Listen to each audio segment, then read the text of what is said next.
Good morning students. आज हम भारतीय संविधान के बारे में जानेंगे अध्याय 1 में।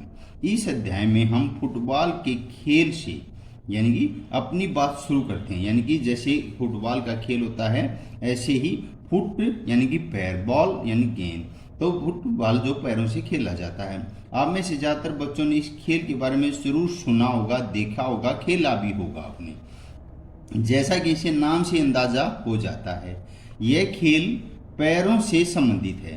फुटबॉल का एक नियम यह है कि गोलकीपर यानी कि जो गोलकीपर होता है, दो पोलों के बीच में खड़ा होता है, गोलकीपर के अलावा कोई भी खिलाड़ी गेंद को बां यानी हाथों से नहीं छू सकता। अगर किसी खिलाड़ी की बां गेंद को छू जाती है तो इसे फाउल यानी गलत माना जाता है। कहने का मतलब है कि अगर खिलाड़ी फुटबॉल को हाथों में लेकर एक दूसरे को थमाने लगे तो उसे खेल को फुटबॉल नहीं माना जाता। इसी तरह हॉकी या क्रिकेट आदि दूसरे खेलों के भी कुछ नियम तय होते हैं।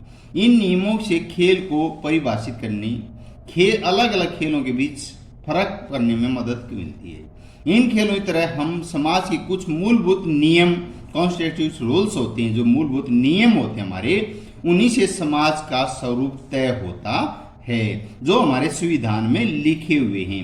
अलग अलग समाजों के बीच फर्क पता चलता है।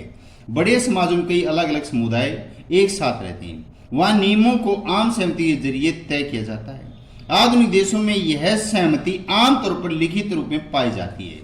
जिस दस्तावेज में यानी लिखी चीज जाती है, जो ऐसे नियम बनते हैं जिन्हें संविधान कहा जाता है। कक्षा 6 में भी आपने पढ़ा होगा संविधान के बारे में, और 7 में भी पढ़ा होगा।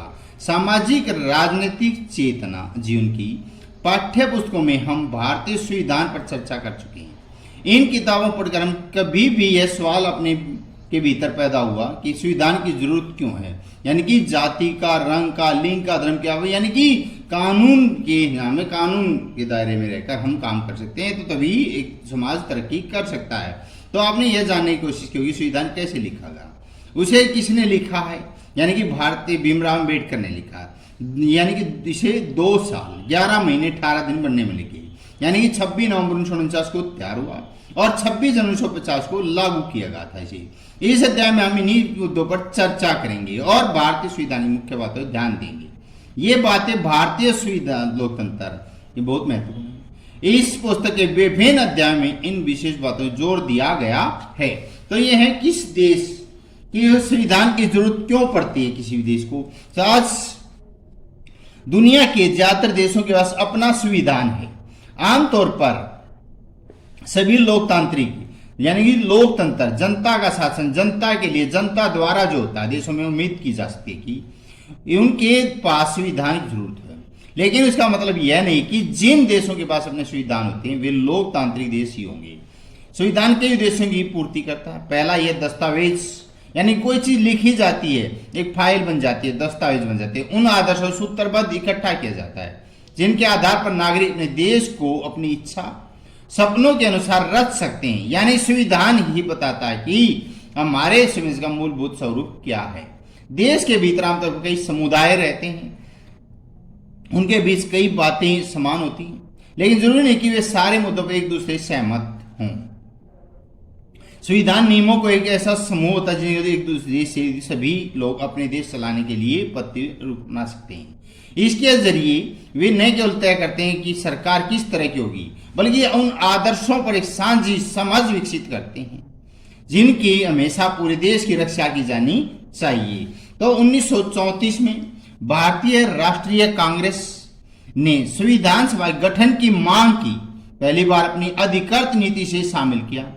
केवल भारतीयों को लेकर बनने वाली एक स्वतंत्र संविधान सभा की मांग दूसरे विश्व युद्ध, जो दूसरा विश्व युद्ध 1939 टू 45, 1939 में शुरू हुआ, 45 तक चला, और पहला विश्व युद्ध 1914 में शुरू हुआ, 1918 तक चला। यह जो है दिसंबर 1946 में संविधान सभा का गठन किया गया। प्रश्न 2 प्रतिशत दिया गया। संविधान सभा के कुछ सदस्यों को दर्शाया गया, सदस्य आगे दिखेंगे हम। दिसंबर 1946 से लेकर नवंबर 1949 के बीच संविधान सभा के स्वतंत्र भारत के लिए नए संविधान का एक प्रारूप तैयार किया गया। 150 साल की अंग्रेजी हुकूमत के बाद, यानी अंग्रेजों ने 200 साल तक, यानी 200 साल तक यहाँ राज किया था, यानी 150 साल लग रही। तो आखिरकार अपनी नीति भविष्य के तय करने में मौका मिला। संविधान सभा के देशों ने स्वतंत्रता संघर्ष उपजे महान आदर्शों को ध्यान में रखते हुए इस काम को वीरता से अंजाम दिया, यानी कि यहां तक पहुंचा लिखा। संविधान सभा के कामों के बारे में पढ़ेंगे, अध्याय में देखेंगे। बगल में चित्र दे रखे, ये चित्र है जो प्रधानमंत्री जवाहरलाल नेहरू, जो ये बीच में सफेद टोपी पहने हुए हैं, ये पंडित जवाहरलाल नेहरू जी हैं, जो पूरी असेंबली यानी कि संविधान में संसद बैठी हुई संसद को संबोधित कर रहे हैं। ये है भारत के प्रथम प्रधानमंत्री पंडित जवाहरलाल नेहरू, जिन्हें चाचा नेहरू के नाम से जाना जाता है। नेपाल में लोकतंत्र के कई जन संघर्ष हुए। वे 1990 में हुए संघर्ष के बाद लोकतंत्र की स्थापना हुई। यह लोकतंत्र व्यवस्था 2002 तक यानी 12 साल तक कामयाब रही। अक्टूबर 2002 में राजा ज्ञानेंद्र ने गांव में माओवादी संगठनों के बढ़ते प्रभाव का बहाना बनाकर सेना की मदद से सरकार के विभिन्न कामों अपने कब्जे में लेना शुरू कर दिया। फरवरी 2005 में राजा ने शासन बागडोर पूरी अख्तियार अपने हाथों में ले ली। नवंबर 2005 में माओवादियों ने राजनीतिक दलों के साथ एक 12 सूत्री समझौते दस्तखत कर दिए, यानी एक एजेंडा बना दी। समझौते में आम लोगों को लोकतंत्र यानी जनता का शासन, अमन चैन बहाल होने की उम्मीद दिखाई दे रही थी, यानी कि जनता का शासन आएगा। लोकतंत्र चल रहे जन आंदोलन 2006 तक शिखर पर पहुंच चुका था।